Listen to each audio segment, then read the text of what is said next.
Nako mga kabibig, this is not fake news. Grabe si VP Sara Duterte. Nawindang, tumaas ang kilay ng mga bashers. Kasi akala nila, pag binabash nila, binabato ng mga maling impormasyon tungkol sa VP, ay mawawala ng tiwala ang mga tao sa kanya. Pero sa latest Publicos Pahayag 2023 end of the year survey period from November 29 to December 4. Year end na to ha. Nananatiling top rater. Top trust, pinakamataas na trust rating sa top 5 officials ng bansa ay si VP Sara Duterte. Nilamon, sinupolpal si Pangulong Bongbong Marcos, si Juan Miguel Zubiri, si Tambaloslos na si Ferdinand Romualdez, si Chief Justice Alexander Gismondo. Nako, wala. Si Sara ang number 1. Pinakamataas na trust rating sa top 5 ng bansa. Batay sa pinakahuling pahayag survey ng Publicos Asia.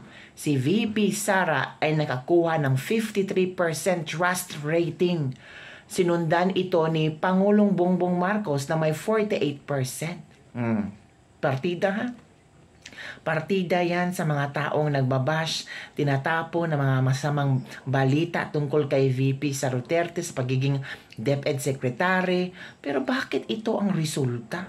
Among the top 5 na mga officials, number 1 si Sara. Nako po, ito pa. Si Senator Mig Zubiri ay nakuha ng 35% habang si Chief Justice Gismondo ay 28%. Nasa huli naman si House Speaker Martin Romualdez matapos lumagapak sa 25% trust rating nito. O, tingnan mo.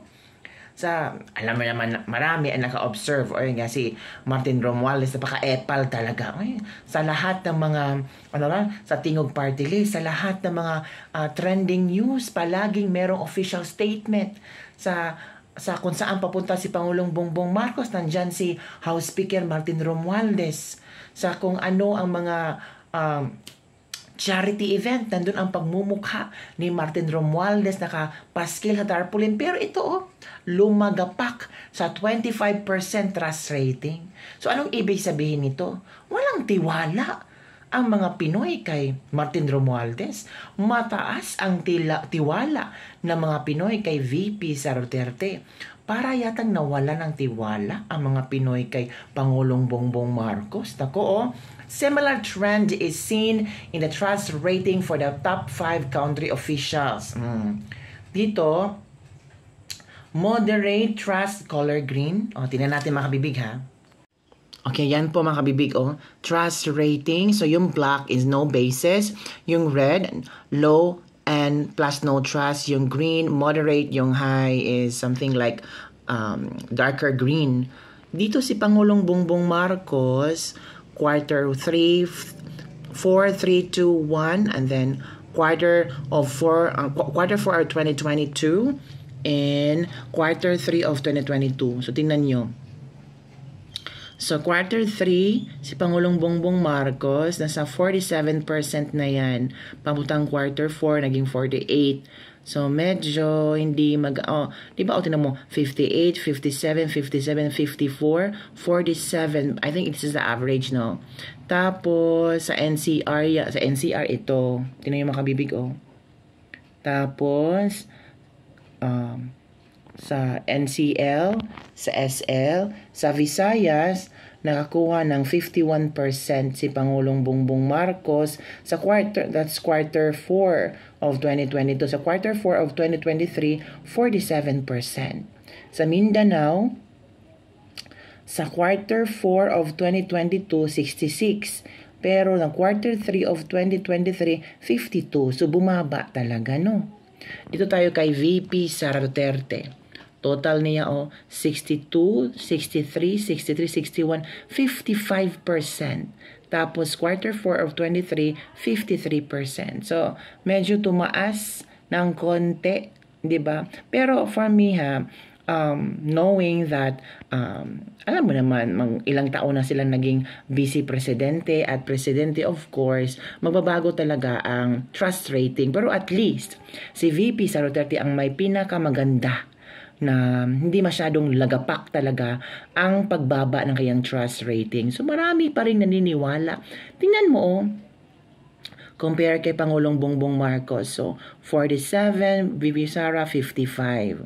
Sa NCR, 53, Pangulong Bongbong Marcos. VP Sara, 54, tapos na 50. Sa NCL, sa Visayas, malaki kay Pangulong Bongbong Marcos, 51. Sa kay Sara, 59. Sa Mindanao, ang taas talaga kay VP, 80%. Diba?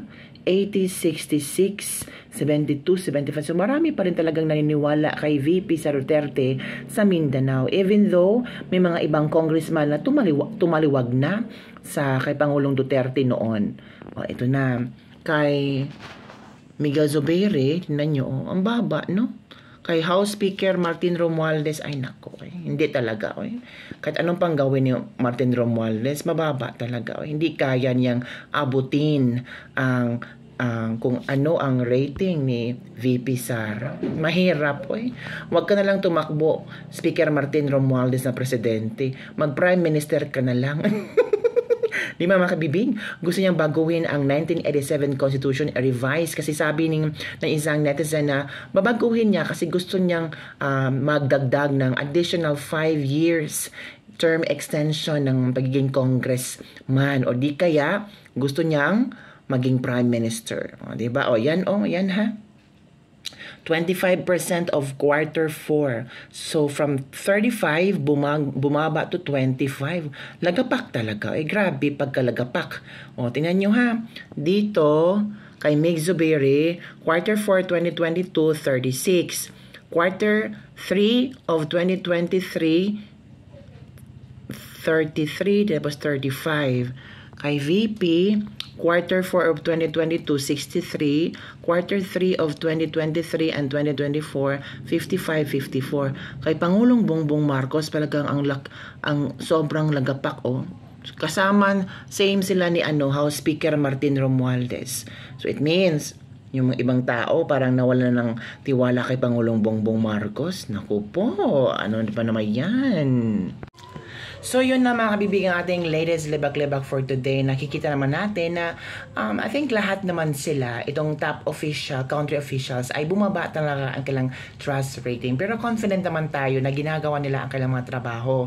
Si Pangulong Bongbong Marcos, gumagawa siya ng marami mga proyekto sa atin para sa ating mga Pinoy. Si VP Sara naman, ginagampanan niya pagiging Deputy Secretary, co-chairman ng NTF-ELCAC, at marami pang mga proyekto at the same time mga programa sa DepEd. Si Juan Miguel Zubiri naman ay naglingkod bilang senador. Si House Speaker Martin Romualdez naman ay naglingkod bilang House Speaker. And of course, maraming mga questionable na nangyayari sa Kongreso ngayon. Maraming mga iskandalo, maraming mga congressman na rin ang nag-transfer from Duterte na grupo ay biglang bumaliktad at nag-join kay House Speaker Martin Romualdez. Tapos si Chief Justice Alexander Gismondo ay doing his job naman. So, ano ang yung reaction tungkol dito mga kabibig? And don't forget to like, subscribe, and share this video kasi marami talagang mangyayari pa. Hindi pa tapos ang 6 years ng termino ni Pangulong Bongbong Marcos at VP Sara Duterte at marami pang mga kapabalaghang mangyari, marami pang mga updates, marami pang awayan, marami pang baliktaran, marami pang iwanan sa ere na mangyayari kasi hindi natin hawak kung ano ang mga plano ng mga politikong ito. But so far, nakita natin na number 1 sa 5 top 5 country officials sa ating bansa, si VP Sara Duterte. Mataas ang trust ratings. Meron pa ring tiwala ang sambayanang Pilipino kay VP Sara Duterte. So yun lamang kabibigan ating latest little bit for today. Don't forget to like, subscribe, and share this video kung gusto mo i-share. Bye everyone. See you next time.